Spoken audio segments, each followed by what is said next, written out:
Pokemon has a problem that honestly might never be solved. Accessibility. When I mean accessibility, I don't mean having a way to play Pokemon on latest gen consoles. I mean having a way to play the whole library on latest gen consoles. Being able to play the mainline games that have released over the 25 years of this franchise. Being able to play Pokemon Black or Pokemon Emerald.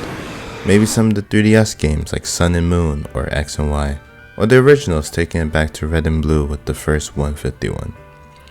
It's insane to me how the Nintendo Switch is one of the best consoles ever, and you can't even play every game from the best-selling IP on it. You have to play it on original hardware, or be a straw hat.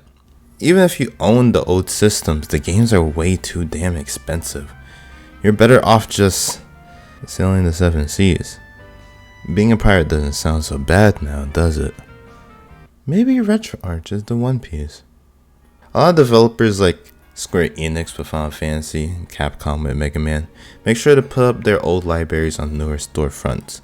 It allows people who either never played these games to experience them for the first time, or ones who like having their old games on their newer systems. But how popular Pokemon is, you would think they would follow suit, but no. Someone has to ask, why doesn't Pokemon re-release their old games? Well, there's a short and long to this, but I'll start with the short. Truth is, yeah, they just want to re-release the same game to you for $60. 60 smackaroos for wanting to experience your childhood once more. The remake model that they have, which I'll get into more later, allows Game Freak to spruce up the old games, like Red and Green for example, for newer hardware, while keeping the old world and themes of the original, and bam, you get Fire Red and Leaf Green. Some of the remakes are good, and some of them are Brilliant Diamond, Shining Pearl, but they always go for full price. That's nice and all, right? Pokemon scamming all of us in the most creative ways ever. How thoughtful. But what about the originals?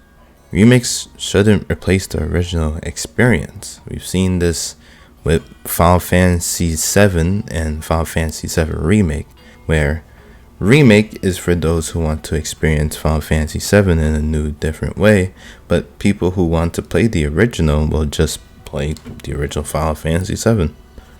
Remakes shouldn't replace the original experience. Red and Fire Red are extremely different games. Same region, same plot, same Lavender Town creepypasta bullshit, but very different in execution.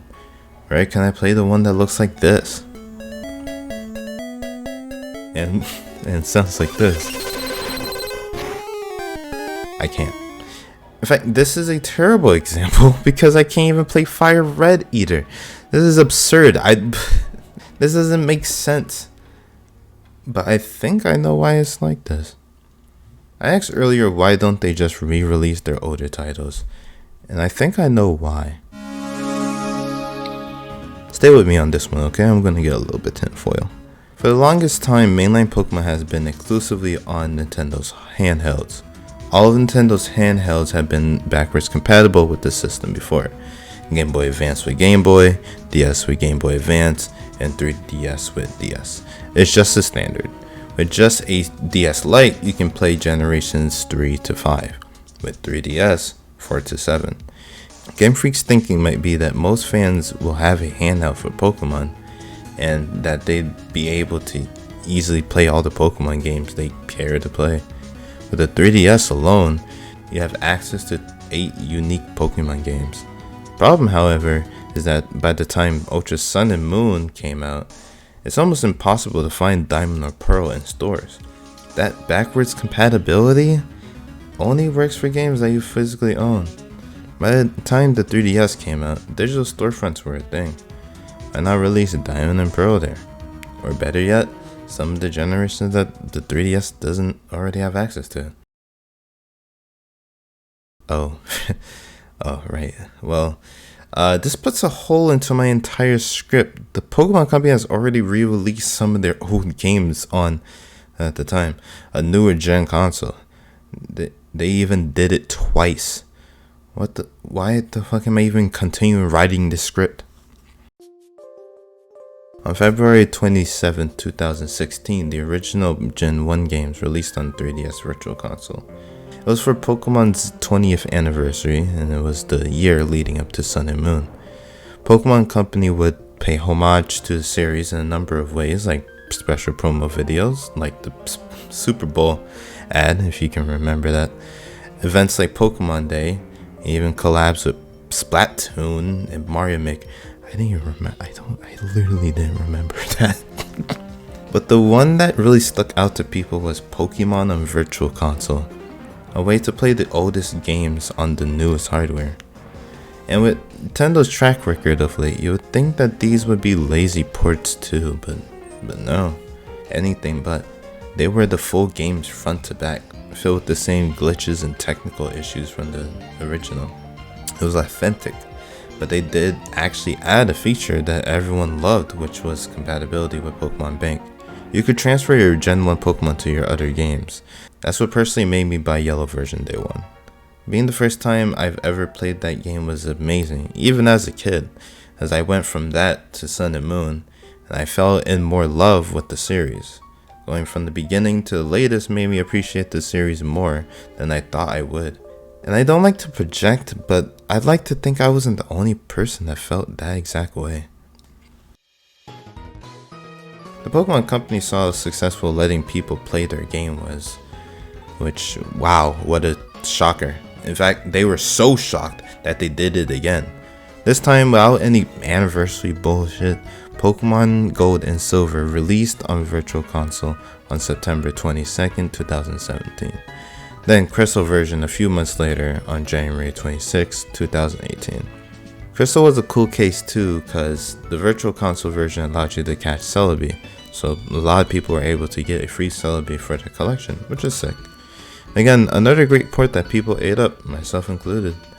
This would mark the last time they re-released their games. And as of writing this, the 3DS eShop closed down, which means that, yeah, we're back to square one.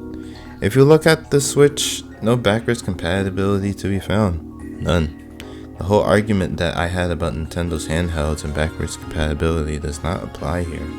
The Switch, as of writing this, only has access to generations 8 and 9. 7 whole generations of the most popular IP in the world, just missing on the Switch. If you want to play these games without trading ROMs with Davy Jones, you have to play it on the console it was made for. And honestly, Nintendo, that doesn't sound fair to the millions of loyal fans buying the yearly Pokemon game. Millions of new fans who get into the series with Pokemon Go or Sword and Shield, not giving those same fans a way to play all the Pokemon games they want? What?